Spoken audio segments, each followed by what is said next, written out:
Hay cosas que en la escuela primaria, por lo menos yo pensaba que no nos iban a servir para nada. ¿Para qué estudio yo quebrados? Lo único que me sirven es para quebrarme la calificación.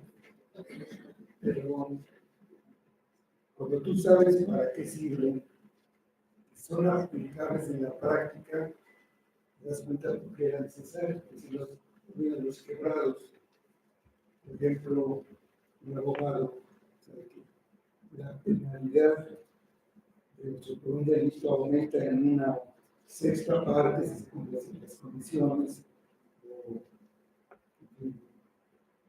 Un médico sabe que, de acuerdo al peso del paciente, tiene que administrar una dosis, pues le receta media pastilla cada 8 horas, o sea, lo que un día, según el paciente. Y hasta un ama de casa sabe que para cocinar hay que poner 1,5 litros de agua, poner ahí medio kilo de calabacitas, medio de espinacas, un cuarto de chícharos, y quién sabe qué vas a poner. Eso es cuando ya entran en la práctica las cosas. Nosotros hemos estado estudiando sana doctrina, que es la sana doctrina, y necesitamos llevarla a la práctica. Una teoría nos va a quedar menos para que sí. Vamos a la carta de Tito, capítulo 2, vamos a ver los versículos 1 a 5, y aquí empezamos una sección de la sana doctrina. Dice así la palabra de Dios. Pero tú haga lo que está de acuerdo con la sana doctrina, que los ancianos sean sobrios, serios, prudentes, serios en la fe, en el amor, en la paciencia. Las ancianas asimismo sean reverentes en su porte, no calumniadoras, no esclavas del vino, maestras del bien. Enseñen bien a las mujeres jóvenes a amar a sus maridos y a sus hijos, a ser prudentes, castas, cuidadosas de su casa, buenas, sujetas a sus maridos, para que la palabra de Dios no sea blasfemada. Vamos a ver. Señor, te damos gracias por tu palabra. Pedimos que nos guardes en este tiempo, nos ayudes. Tenemos la Biblia, tenemos tu palabra, pero que tú nos enseñes a aplicarla en nuestra vida, y que así sea de utilidad para nuestra alma. Llévanos a tu lado, Señor. Obra en los que no te conocen de una manera salvadora, y finalmente que todo sea solamente para tu honra y gloria. Lo pedimos en el nombre de Cristo. Amén.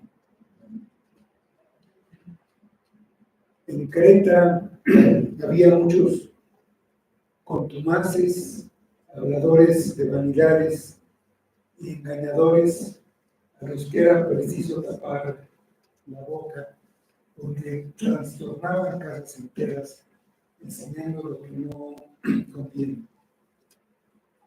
Pero Tito no debía enseñar ninguna de estas falsedades, sino lo que está de acuerdo a la sana doctrina.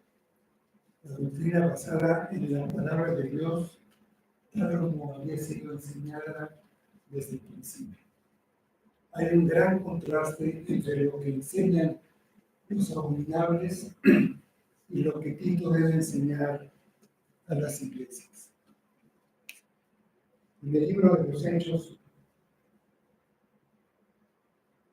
se nos dice que cuando Pedro predicó por primera vez, se añadieron a la iglesia como 3,000 personas.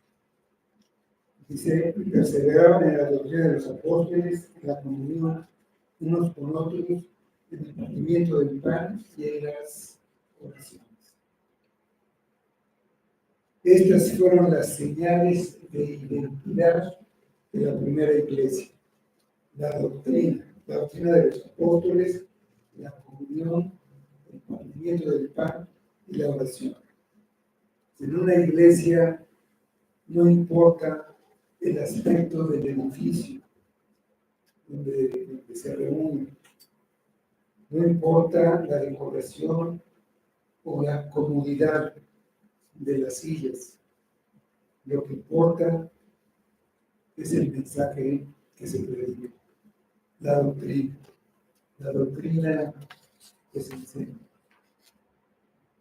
Eso es lo que Pablo quiere que Tito haga. Ya le ha dado instrucciones para que supiera qué hombres debía establecer como ancianos en las iglesias. Ahora le dice lo que debe enseñar.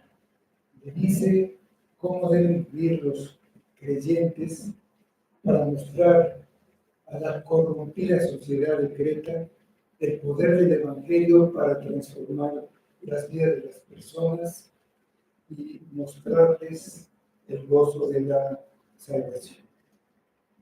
A través de sus vidas transformadas, los creyentes evidencian el poder del Evangelio para cambiar vidas.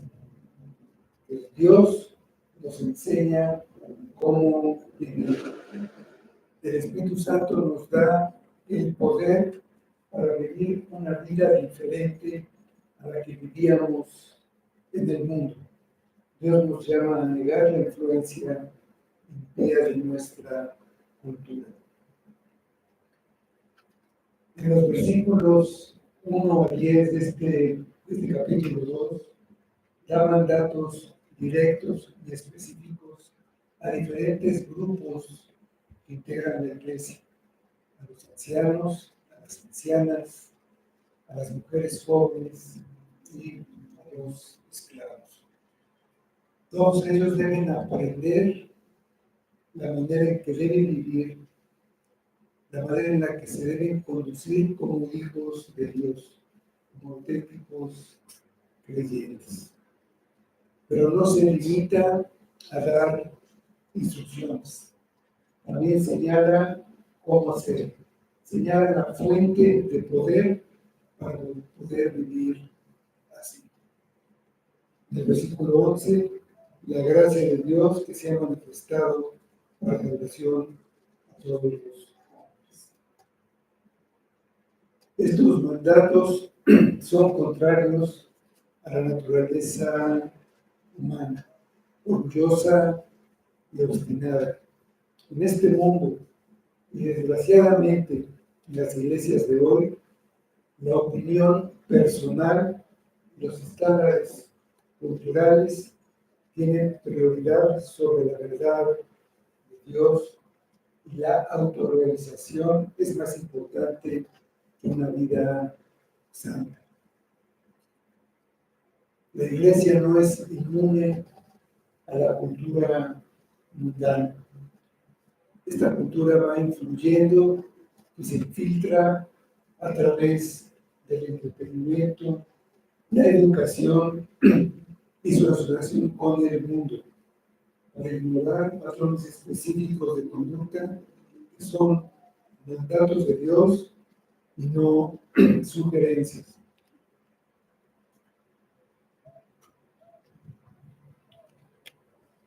Por ejemplo, el concepto de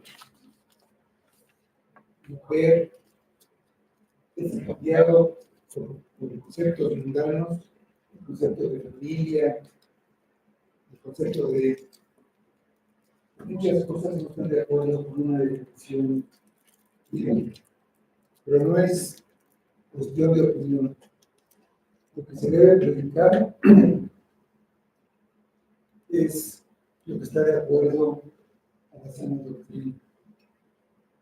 Y si eso es lo que se predica en la iglesia, cada creyente está obligado a conformar su vida a la voluntad de Dios. Si piensas algo diferente a lo que dicen las Escrituras, está equivocado. Dios está en lo correcto. Y la Biblia es un libro que nos dice cómo vivir.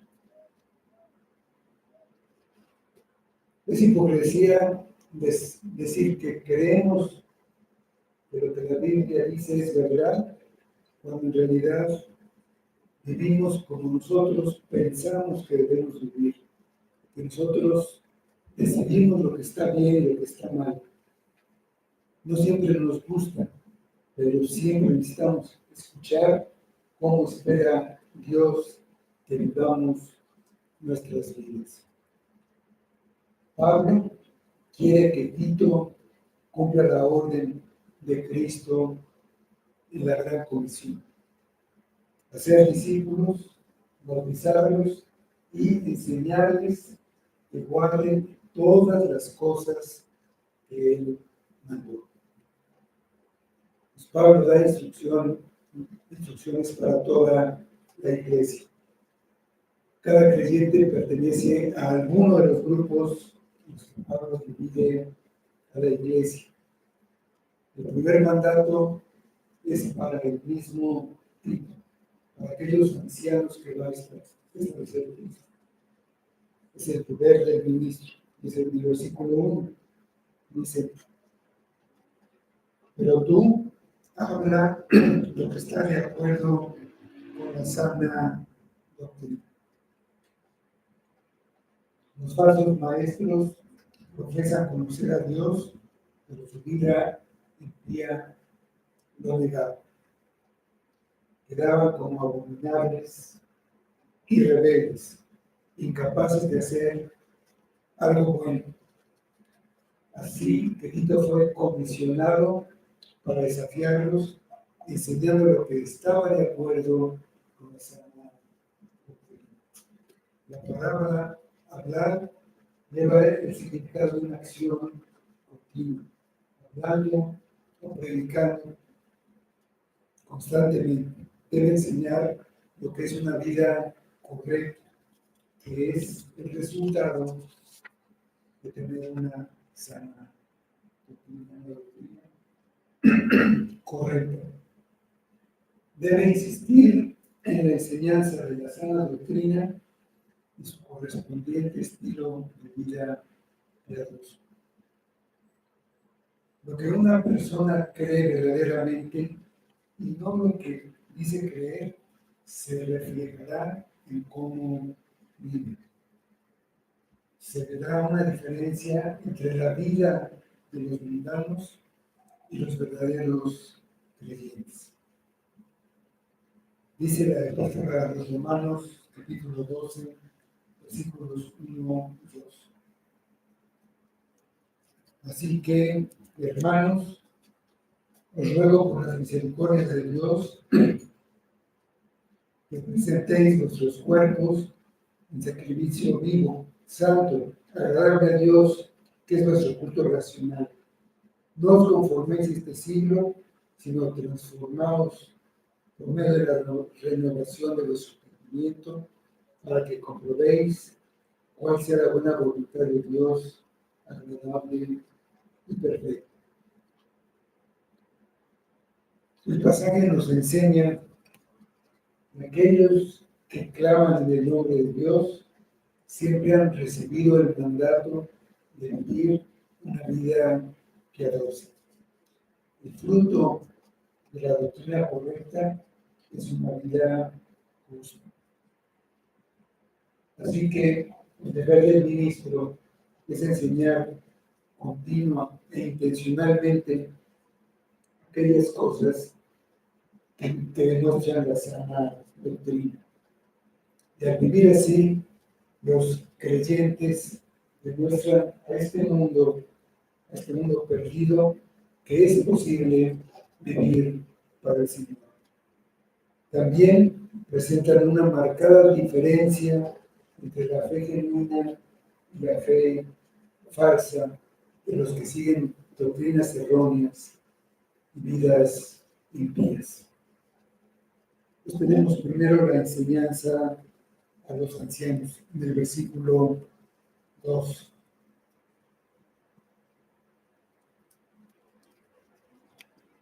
Dice el versículo 2. Que los ancianos sean sobrios, serios, prudentes, sanos en la fe, en el amor, en la paciencia. Vamos a ir viendo cada una de estas recomendaciones o enseñanzas.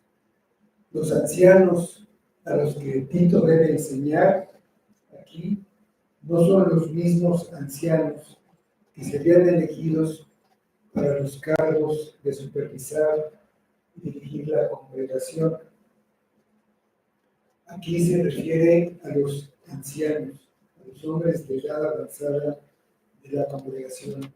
Usualmente son los mayores de 60 años, a quienes, por causa de su edad y madurez, se les buscaba como líderes y como modelos de una conducta cristiana ejemplar.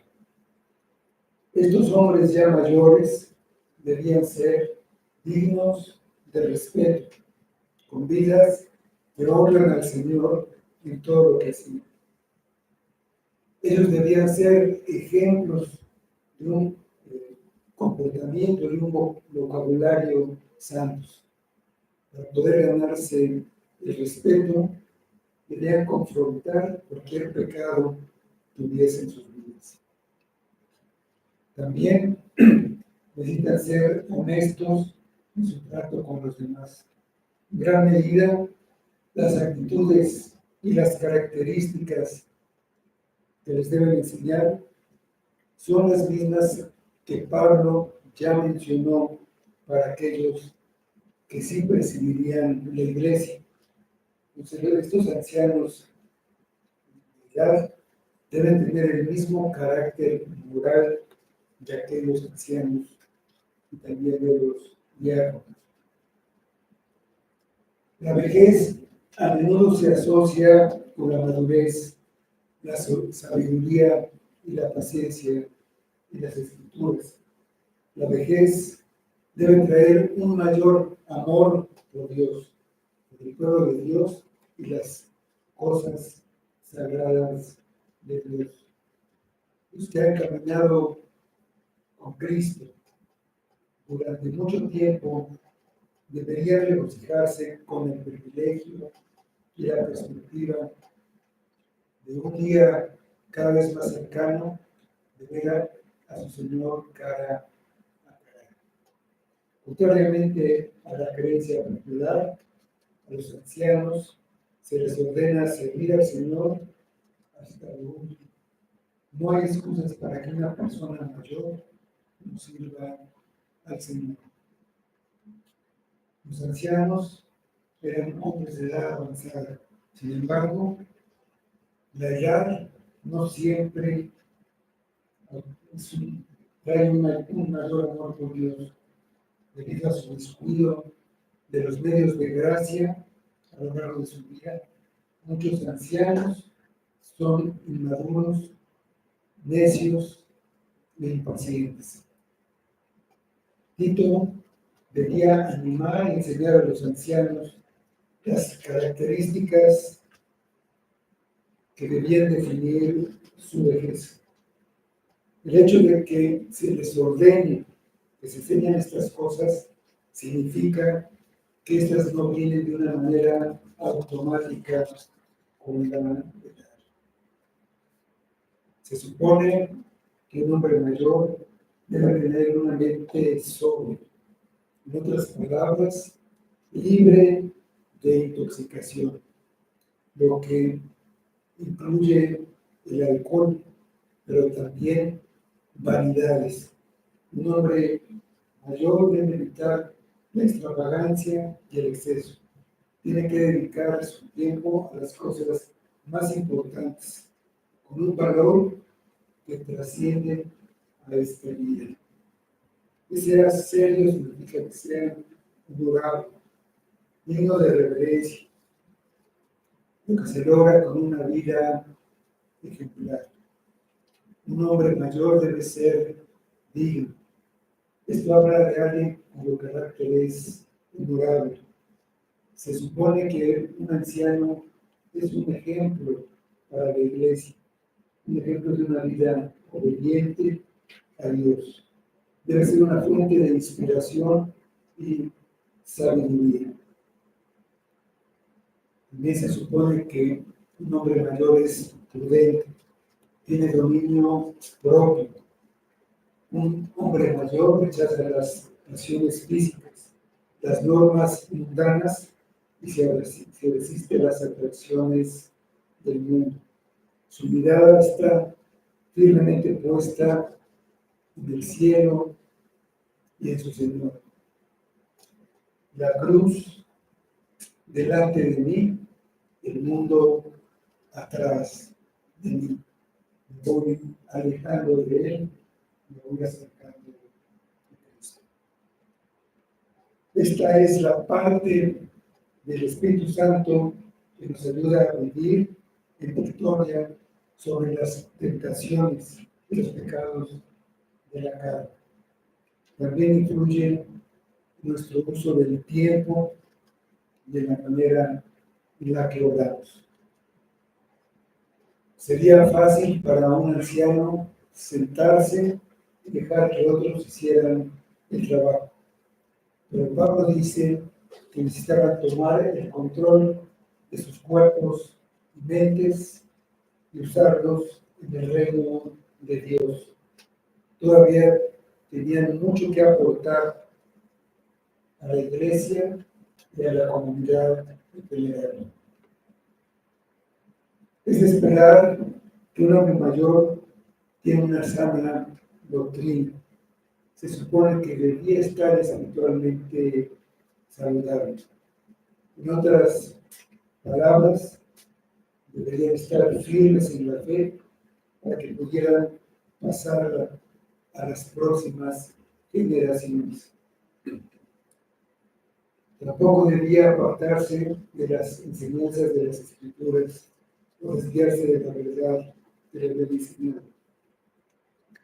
Habiendo aprendido a lo largo de su vida que se puede confiar en Dios en todos los sentidos, en todo tiempo y en todas las circunstancias, este hombre se apoya en Dios. Un anciano no pierde la confianza en la bondad y la gracia de Dios, ni pierde la confianza en el plan divino y la sabiduría de Dios. Esta confianza piadosa proviene de una vida dedicada a la palabra de Dios. También dice que debían ser sanos en amor. Si ellos querían brindar un amor sano y fuerte, no podían hacerlo viviendo separados de los demás. Deben amar profundamente a Dios y a su pueblo. El amor demanda acción. Y Pablo estaba diciendo a los ancianos que dieran un paso al frente en la demostración práctica de amor. Ellos debían buscar esas oportunidades para mostrar el amor hacia el pueblo de Dios. Los ancianos podían lograr esto de una manera en que los jóvenes no podían. Las iglesias necesitan de aquellos que pueden manifestar un amor paternal, ser un padre espiritual para los jóvenes. Deberían ser sanos en la paciencia, deberían perseverar, pues la carrera no termina hasta que estén en la presencia del Señor. Deben continuar resistiendo los retos y las pruebas de la vida, incluyendo los desafíos de la vejez, quedando bajo estas pruebas que honran a Dios. Y la enseñanza a las ancianas, en el versículo 3. Las ancianas, asimismo, sean reverentes en su porte, no calumniadoras, no esclavas del vino, maestras del bien.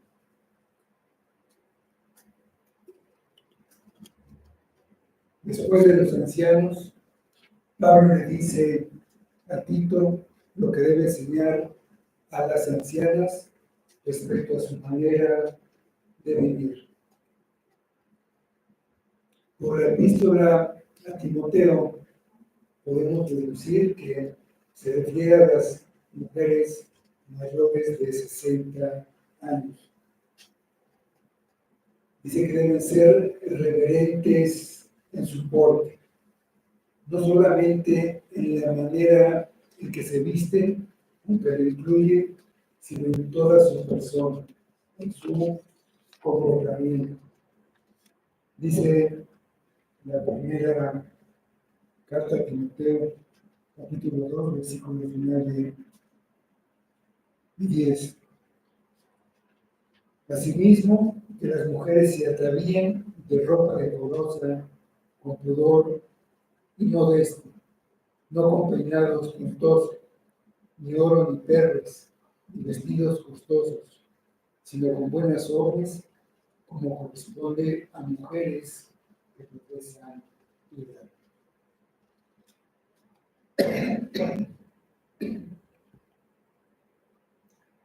Las mujeres mayores tienen mucho que enseñar a la iglesia.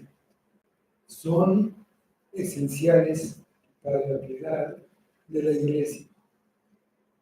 Pablo piensa en una mujer mayor que ha aprendido a caminar con Dios durante toda su vida. Imagina a una mujer que demanda respeto y es digna de ser imitada. Nuestra sociedad está llena de mujeres superficiales, insatisfechas con el envejecimiento. Encontramos muchas mujeres que carecen de madurez, sabiduría y paciencia.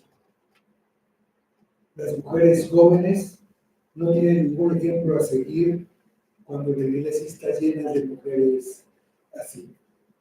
Una mujer mayor y piadosa debe ser reverente en su conducta. La raíz de la palabra reverente significa ser como un sacerdote y se refiere a lo que es santo o sagrado. Lo que Pablo tiene a la vista aquí es tanto interno como externo.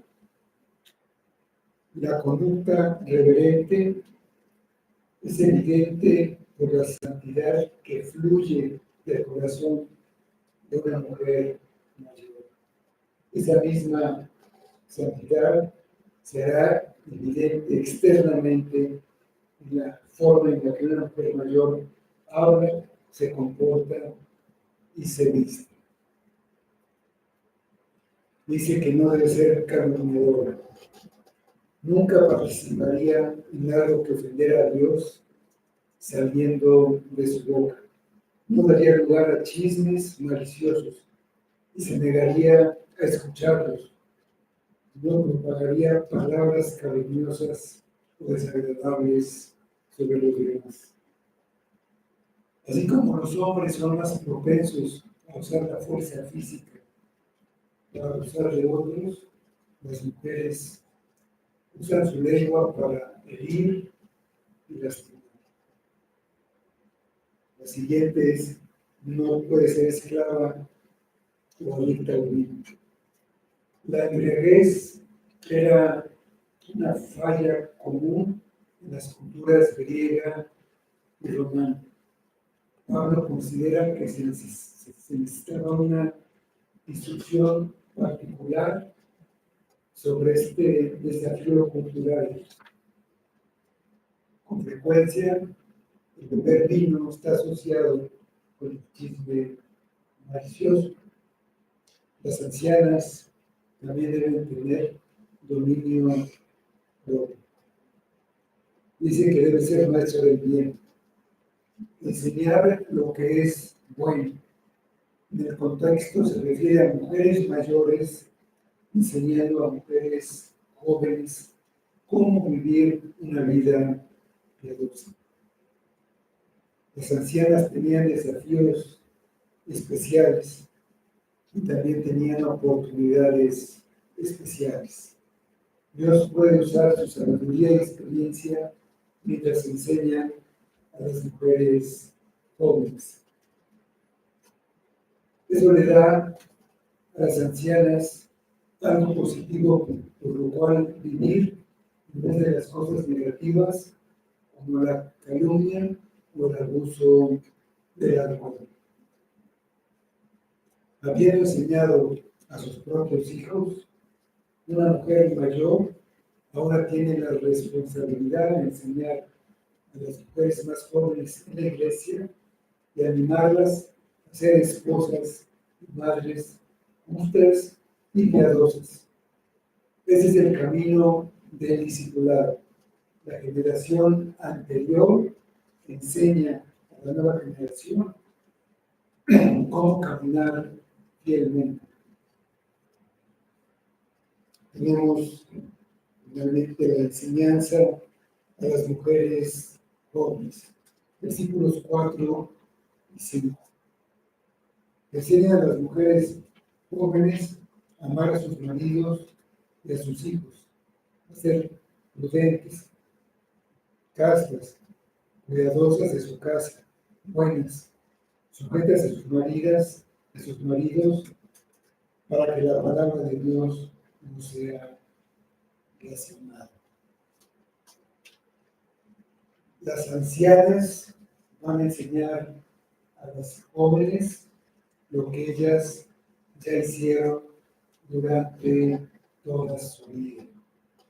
La instrucción para ellas, para las jóvenes, empieza con asuntos del hogar. Les van a enseñar cómo ser esposas y madres. La enseñanza de Dios es que el papel de una mujer joven es el de ser esposa, madre y ama de casa. En la historia de la iglesia podemos encontrar que esa es la enseñanza histórica. Y es lo que la Biblia enseña desde el principio hasta el fin. No es una opinión ni una preferencia, es la sana doctrina. Los engañadores han infiltrado en la iglesia ideas como de que esto es opresión. Y han logrado que la sociedad entera cambie la definición de lo que es una mujer y cuál es su papel. Y esas ideas han entrado también en la iglesia. Exige que la cultura determine cómo deben vivir las personas. Han logrado que las mujeres jóvenes rechacen este papel y quieran ser ejecutivas, profesionistas o hasta presidentas de un país. Y así se sientan realizadas. Pero esto es un engaño. Cuando las mujeres se incorporaron al mercado laboral de la revolución industrial, se duplicó el número de trabajadores, que ahora son hombres y mujeres. El resultado fue que los salarios bajaron al haber más oferta de trabajadores, al grado que ahora se necesitan 2 sueldos en una casa, uno no alcanza. Ahora tienen que salir a trabajar para regresar a trabajar en su casa, pero habiendo descuidado su principal ministerio de su marido y de sus hijos. La enseñanza correcta es que una mujer debe aprender a amar a su marido. Pablo no está hablando del amor romántico que tiene su lugar apropiado en los matrimonios, sino el amor comprometido de una esposa piadosa por su esposo. Este amor no se basa en la dignidad del esposo, sino en el mandato de Dios, y se extiende por el afecto y el corazón obediente de la esposa. Incluso los esposos desagradables, indiferentes y desagradecidos deben ser amados por sus esposas creyentes. Si una esposa no ama verdaderamente a su esposo, debe ejercitarse para hacerlo en obediencia al Señor. Este tipo de amor es lo contrario a lo que nuestra sociedad enseña a las mujeres jóvenes hoy. Muchas jóvenes se les enseña a no amar a sus maridos, sino amar y seguir su propio camino y amar a quien quieran, cuando quieran, como quieran y el tiempo que quieran. En el mejor de los casos, se considera que el matrimonio es una cuestión de conveniencia y preferencia. Cuando se vuelve inconveniente o se prefiere otra cosa, pues se desecha. El amor que se debe enseñar es el amor bíblico, el que lleva a una mujer a sujetarse a su marido porque él la ama como Cristo amó a la iglesia, no porque sea superior en algún aspecto. Cuando se trata de la salvación, hay igualdad entre hombre y mujer, pero la igualdad de la salvación no tiene nada que ver con el orden de Dios en el matrimonio y en el liderazgo de la iglesia. Las jóvenes deben amar a sus hijos con un amor que debe ser generoso y sacrificial. El amor por los hijos no es opcional. Y la forma más esencial en que una madre puede amar a sus hijos es conduciéndolos a Jesucristo, un conocimiento salvador de Jesucristo. Su deber más importante no es enseñar a sus hijos a leer o escribir, no es desear que tengan éxito laboral o profesional cuando crezcan. El deber número uno de las madres es enseñar a sus hijos a amar a Cristo. Y en esta labor nadie puede sustituirlas. Pero en la actualidad, la educación y su formación están en manos de desconocidos, los que pueden influir en una manera catastrófica. Las mujeres jóvenes deben ser prudentes. Esa es la misma característica que se exige a los ancianos y a todos los creyentes. Habla de ser sensato y pensar correctamente. Las jóvenes deben de ser castas. Se refiere principalmente a la pureza moral, especialmente en este contexto a la pureza sexual y a la fidelidad conyugal. Muy diferente a la cultura de nuestra sociedad, donde las ideas de monogamia y fidelidad se consideran obsoletas. Pero el llamado de Dios para las mujeres es muy alto. Las mujeres jóvenes deben ser puras. Y lo mismo aplica para los esposos. La sexualidad está restringida por Dios para el matrimonio. Fuera de él es pecado. Por todo lo que trae detrás, por la enseñanza de cómo Cristo amó a la iglesia. Lo que no podemos entender sin este compromiso en el matrimonio. La tradición por parte de algunos de los dos, destruye la unidad y el matrimonio. Las mujeres jóvenes deben ser cuidadosas de sus casas o hacendosas en el hogar. Una vez más, se da todo tipo de excusas y razones por las que esto no puede ser, o por las que no aplica a nosotros hoy, debido a una influencia mundana impía. Las mujeres no creen que puedan estar satisfechas siendo amas de casa. Muchas mujeres sienten que no están produciendo, menos que estén fuera de casa trabajando. La culpa aquí recae principalmente en los esposos, que alientan a sus esposas a salir al lugar de trabajo, donde están expuestas a las tentaciones a las que están expuestos los hombres. En lugar de proteger a sus esposas, las usan para tener más dinero en el hogar, así tener una vida más cómoda y fácil, pero las exponen al mundo. Hay que distinguir entre tener una vida y un estilo de vida. Cada esposo puede tomar decisiones que pueden liberar a sus mujeres para que sean amas de casa. Todo esposo cristiano puede animar a su esposa a hacerle saber lo valiosa que sería como ama de casa.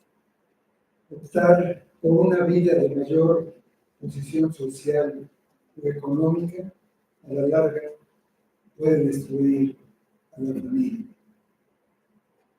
Deben enseñarlas a ser buenas. La bondad no siempre es fácil. En el mundo se desvanece la línea entre el bien y el mal, por lo que las ancianas desean enseñar a las jóvenes a hacer lo bueno. Una mujer joven debe estar sujeta a su marido. La Escritura enseña que la sumisión a su esposo es sumisión a Dios. Dice Efesios 5, 22 a 24. Las casadas estén sujetas a sus propios maridos como al Señor, porque el marido es cabeza de la mujer, así como Cristo es cabeza de la iglesia, la cual es su cuerpo y él es su Salvador. Así que, como la iglesia está sujeta a Cristo, así también las casadas estén a sus maridos en todo. La sumisión o sujeción no significa inferioridad. Cristo, el Hijo de Dios, Dios mismo, estaba sujeto a su Padre. Juan 6, 38. Dice ahí Cristo: porque he descendido del cielo no para hacer mi voluntad, sino la voluntad del que me envió. Estar sujeta no significa que tenía que acceder a los caprichos de su esposo y que no podía expresar cómo se sentía o qué necesitaba. Sin embargo, sí significa que ella debía respetar a su esposo y ese rol de liderazgo que tiene. Ella debía estar dispuesta a estar a su lado y trabajar junto a él, sujetada y consagrada a su esposo. Ella no competiría con él, sino que trabajaría a su lado. No lo gobernaría, no sería por encima de su autoridad, sino que al conversar con él y tenerlo en cuenta, ella se mantendría a su lado en las decisiones que él tomara. Su corazón debía ser un corazón de entrega, unidad y amor. La razón para vivir así es que la palabra de Dios no sea blasfemada. El mundo impío y pagano busca cualquier oportunidad para hablar mal de la palabra de Dios, para despreciarla, para buscar un motivo de desobedecer y decir que no funciona en este mundo. No les debemos dar la oportunidad, esa oportunidad de blasfemar la palabra por causa de nuestro fracaso de vivir de acuerdo a la palabra. Ningún cristiano quisiera hacer nada que perjudique al Evangelio, ni que obstaculice su obra en el corazón de los pecadores. La conducta amorosa, sobria, buena y sumisa de las esposas puede ayudar a ganar a sus esposos incrédulos al rebaño de Dios. Es la manera que tienen de ser discípulos y enseñarles lo que Cristo mandó para cumplir así la gran comisión. Vamos